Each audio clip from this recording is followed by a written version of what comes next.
Hi guys, for today's video, ulam may diyas. Charot! Ito yung ating ulam for today's video with a twist, mga kacharisco. Kasi ang konti lang nito, kailangan damihan. Maglalagay tayo ng ano tawag doon? Tofu. Then, syempre sibuyas kasi sisig nga, diba? At yung ating pangmalakasang ano to? Tokwa.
Luto na ang ating sisig.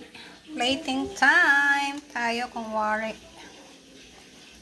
Siyempre, content creator tayo kailangan. Bago tayo magpakain, plating time. Ano ba?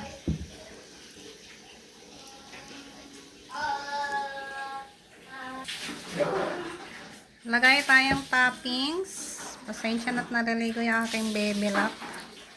Ayan, press na sibuyas para ganda ng ating kemerlog, charot. Then sili, at meron tayo ditong chicharon.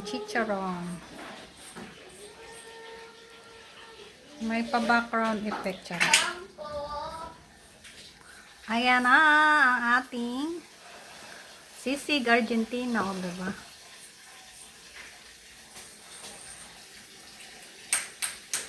Yummy, yummy.